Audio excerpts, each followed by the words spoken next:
Today we're going to talk about another factoring technique. It's called factoring differences of squares. Now this technique only works when you're working with a very specific type of polynomial. And that polynomial is when you have something that's squared minus another something that's squared. Okay?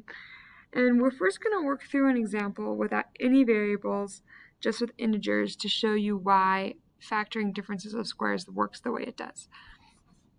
So we are going to factor 16 minus 1.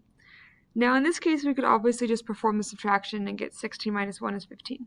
But for the purposes of this example, we're just going to ignore that we know that. I'm going to rewrite 16 minus 1 as 4 squared minus 1 squared. Okay, so we know that 4 squared is 16 and 1 squared is 1, so we can rewrite the expression this way. Now I'm going to represent this second expression geometrically. So I'm going to attempt to draw some squares down here. So we're going to let this square have side lengths 4 and 4. So that square has an area of 16, right? So that represents the first term of my polynomial or my expression, which is 16. And then what I want to do is I want to take away a square that has an area of 1. So this little square down here is going to be a 1 by 1 square. So the area is 1, and I'm going to think about taking this square away. Okay. So now we're left with this this weird square that's missing a corner. So I'm going to rearrange the pieces of the square. So to do that, I am going to draw a dashed line and essentially cut this square along that side right there. And so now, let's get my highlighter out. Now what I'm trying to figure out is the area of this little rectangle. And then if I can add it to the area of this big rectangle, then I'll know what my area is. Okay, so let's just write out some dimensions. So this side length right here is still 4, right?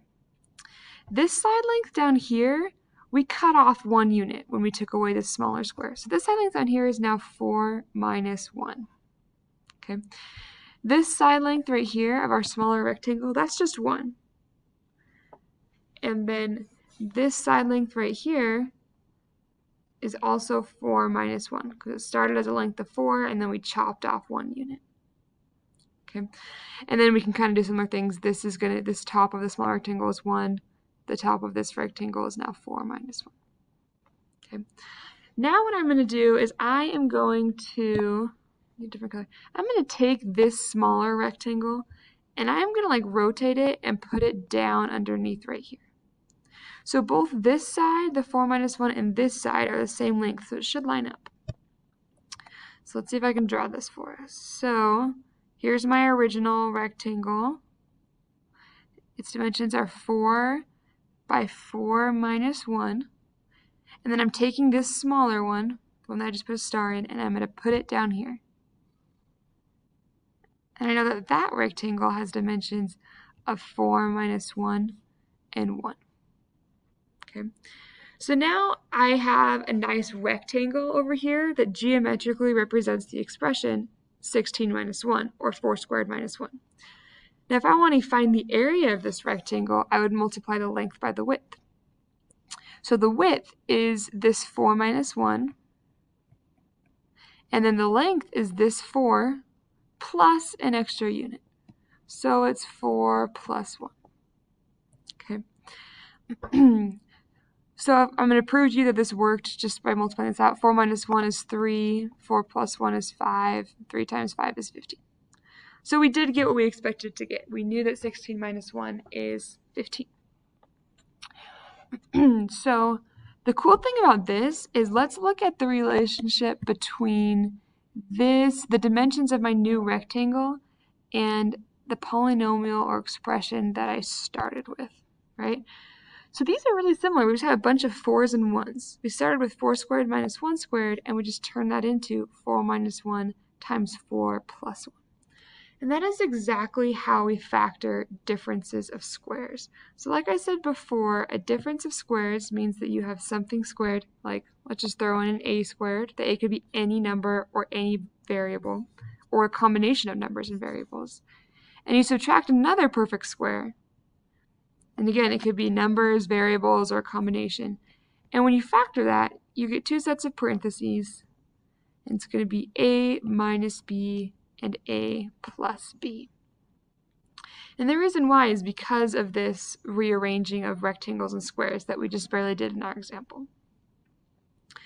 So let's work through an example where we're starting to look at squares, like the geometric squares, but I'm going to throw in one variable on us, okay? Let's see. We are going to factor x squared minus 9. And I'm going to rewrite this as x squared minus 3 squared, because 9 is a perfect square, and it is 3 squared. So first I'm going to draw my square rather, that has side lengths x. I'll put this down here. Okay. And now I don't really know exactly what x is. I'm assuming it's bigger than 3. But yeah, it's just going to be this kind of arbitrary side length. And then I'm going to cut out a square that is 3 by 3. Okay. And then I'm going to think about extending this line up again. So now let's highlight the pieces that we have. We have this small rectangle, and then we have this big rectangle. Oh, what did I just do? There we go. And remember, we're taking away that area because we're subtracting 9 in our expression. So let's write out what the dimensions of each piece are. So we know that this piece right here is 3, because that's how big the square is that we took away. This piece right here, when I go from the top all the way to the bottom of the original square, it was x, and then I chopped off 3. So this length right here is x minus 3. This top piece right here is also 3, which means that this piece right here is x minus 3. Okay. I'm going to do the same thing. I'm going to do some rearranging of the rectangles. I'm going to take this rectangle that I just starred, rotate it down, and put it underneath right here. So here's what's left over of my original square. This is x by x minus 3. And then I'm going to tag on this rectangle, this new one that I created. The dimensions of that one were 3 and x minus 3. Okay. Now I need to multiply the length by the width. The width again is that x minus 3 that's sitting along the top of the rectangle. And then the length is this whole distance right here, which is a length of x plus a length of 3, which is x plus 3.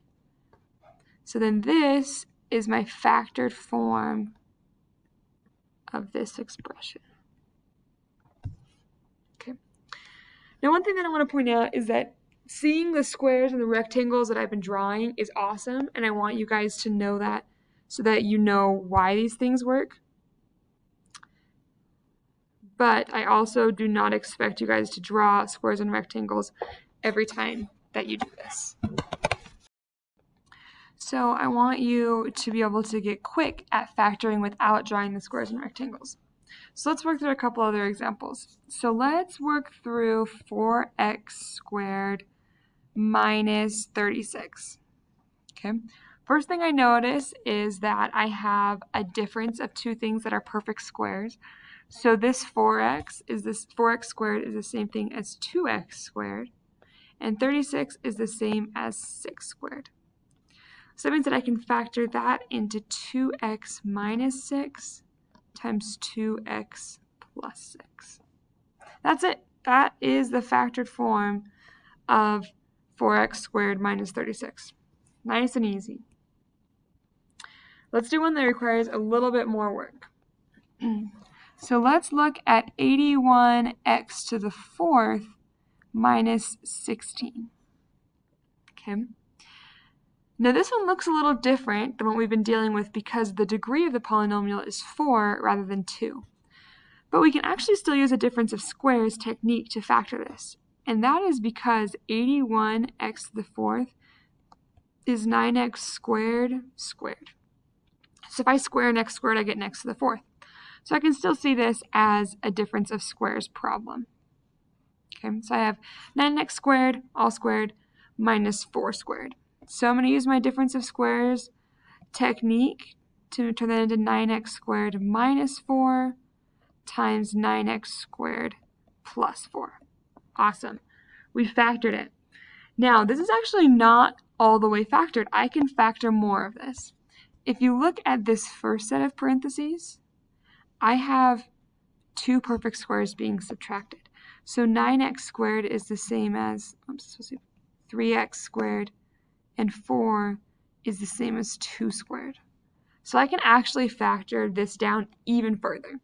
So the 9x squared minus 4 can be factored into 3x minus 2 times 3x plus 2. Now it's tempting to want to do the same thing with this second set of parentheses, with the 9x squared plus 4. We can't. Remember, the difference of squares means that we have to have 2 perfect squares that are being subtracted, like we did in the first one. Here we're adding. So we actually can't factor that down anymore using the difference of squares, or in this case, any other factoring technique. This would be what we call like a sum of squares. This right here is like a sum of perfect squares. And they're usually prime, which means that we can't factor them. So this is the final step of our factoring. This polynomial is now in factored form. So this one, I wanted to do this example especially to show you that just because you've done one factoring technique doesn't mean you're done. You might have to do some more factoring techniques. In this case, we had to factor using the difference of squares 2 times.